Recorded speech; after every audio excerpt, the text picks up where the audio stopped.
aquí he tomado un elemento diferencial del cilindro. Y me toca entonces averiguar cuánto es el campo eléctrico producido por este disco a una distancia, donde está el punto P, X, ¿entiendes? O sea, desde aquí hasta una distancia X. Pero para ello, para poder averiguar aquello, yo a este disco que tengo aquí, tengo que tomarle un elemento diferencial del disco. Entonces, un elemento diferencial del disco vendría a ser un anillo de radio R minúscula. Entonces, al tomar yo un anillo, todas las contribuciones de los n anillos me sumarán el área del disco. Entonces voy a abordo la tarea de hacer, a ver, como está resuelto el campo que produce un anillo de radio R, este anillo, que tiene repartido la carga Q. Y aquí entonces ya sé que ese campo tiene esta dirección, ese campo, esa dirección. Solo que esto, como es parte de un disco, no es el campo total aún, sino una contribución diferencial. Entonces, este vector es el campo que produce este anillo de color azul. Y la segunda tarea será sumar todas las contribuciones de cada anillo hasta que sume el disco. Y eso será la contribución del campo en el punto P de todo el disco, de la carga que contiene todo ese disco. ¿Está clara? Esa es la estrategia, ese es el método. Entonces la segunda parte será resolver este problema. Entonces allí retomo la expresión. Si volvemos a mirar la expresión final, esto que era la contribución de un anillo pasa a ser ahora un diferencial de campo para el disco, porque este es el campo total del anillo, pero como ahora esto va a ser un elemento del disco, va a ser entonces aquí un diferencial de campo. ¿Qué más? Esto que es una constante, tenemos X. X también será una constante porque tengo la misma distancia del disco, del plano del disco al punto. Eso no variará, X. ¿Qué variará? R. Porque voy a sumar todos los anillos de radio R hasta que complete el disco. Entonces, R es una variable. Y Q también es una variable. Porque tengo apenas la carga diferencial en un anillo. ¿Bien? Entonces, este valor de aquí es un de Q. O bueno, vamos a usar, sigamos usando la letra Q minúscula.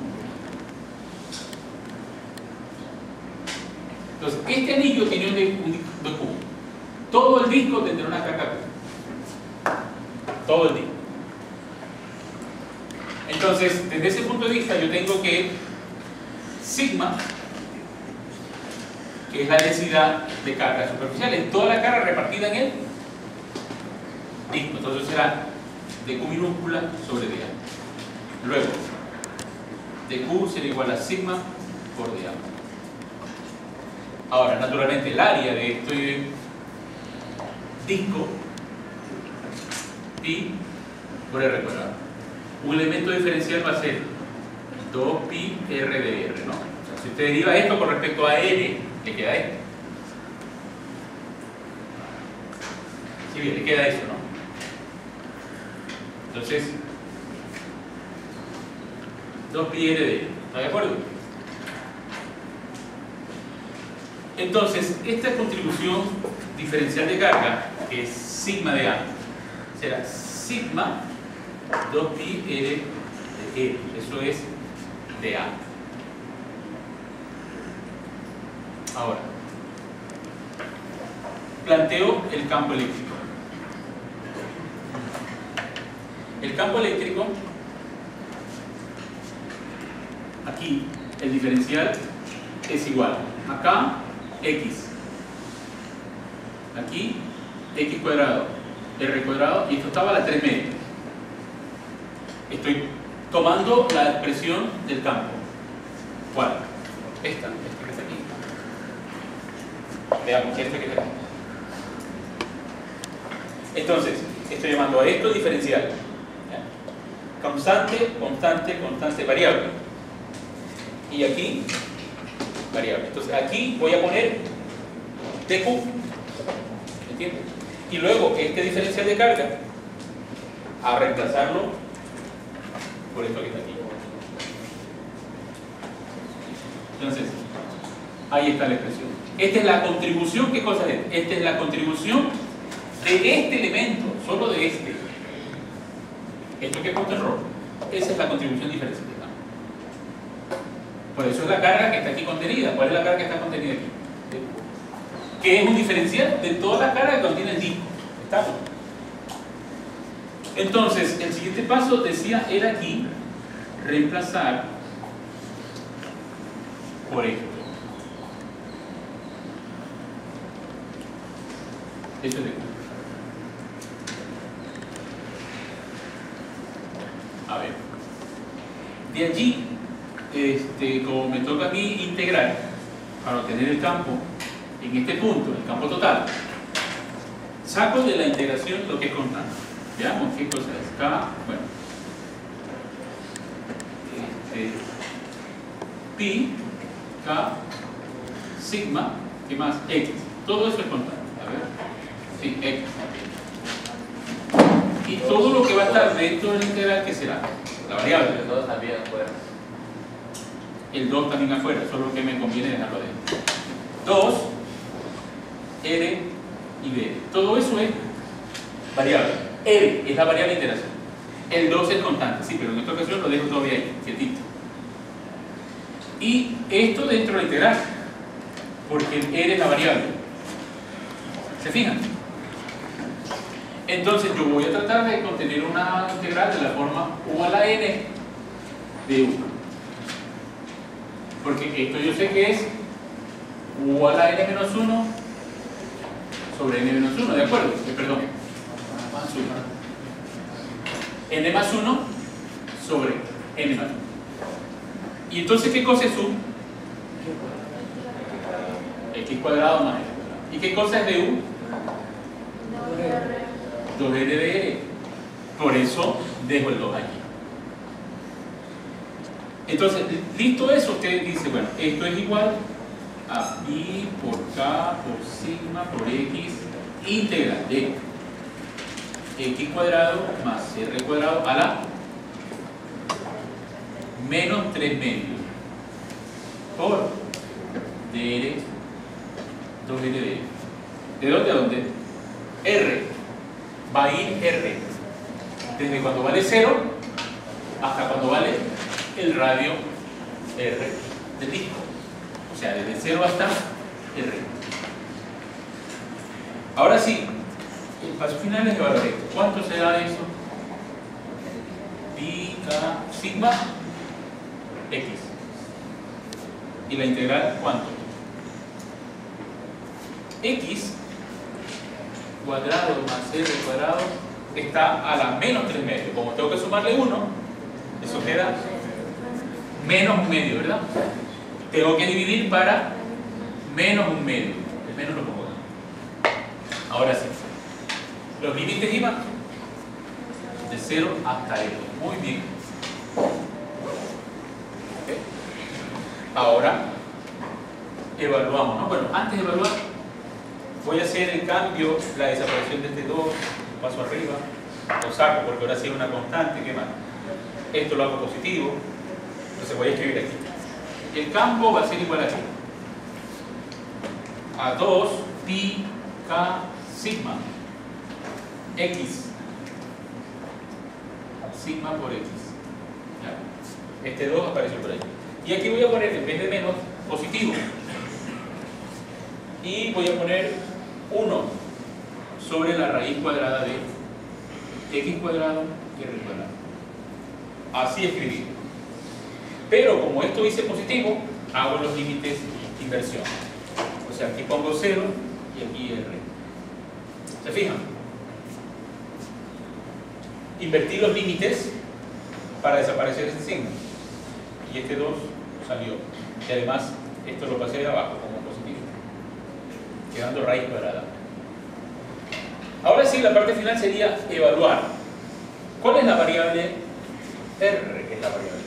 Entonces, voy primero con el límite superior, cuando R vale 0, y luego cuando vale R mayúscula. A ver, vamos a hacer esto. Escribo 2 pi k sigma x. ¿Qué tenemos aquí? El primer límite. Esto es 0. Me queda 1 sobre raíz cuadrada de x cuadrado, que sería 1 sobre x. Menos, lo siguiente sería 1 sobre x cuadrado más r mayúscula al cuadrado. ¿Están de acuerdo? Bien. Y de ahí lo que resta es, yo no tengo sigma. Me apropié sí del concepto de densidad de carga repartida en un disco. Entonces, esa es la carga que tiene este disco, sigma. No, la carga por unidad de área. Pero yo no tengo sigma. Lo que yo sí sé es que si sigma es Q, ¿qué cosa? La carga que tiene todo el disco, le estoy llamando Q, ¿verdad? ¿Cuál es el área del disco? Pi por R mayúscula, ¿me entiendes? Por R mayúscula al cuadrado, ese es el área. Entonces, si usted mira aquí y tiene pi por sigma, eso es Q sobre R cuadrado. Pi por sigma. Entonces, fíjense que aquí está pi por sigma y lo sustituye por Q sobre R cuadrado. Es decir, que la expresión final, la voy a escribir acá, va a ser que el campo es igual acá, la constante K, el 2 por delante, y el pi por sigma que lo iba a sustituir por Q sobre R cuadrado, ¿no? Vayan siguiendo, si voy bien. Y X. ¿Estamos bien ahí? Sí, ¿no? X. Y todo esto multiplicado por 1 sobre X menos 1 sobre raíz cuadrada. Ok. Hasta ahí vamos bien, ¿no? Esta es la contribución del campo eléctrico debido a un disco. Entonces usted póngale nombre, contribución del campo eléctrico debido a un disco a una distancia P que se encuentra en algún punto a lo largo del eje que pasa por el centro del disco. Ok.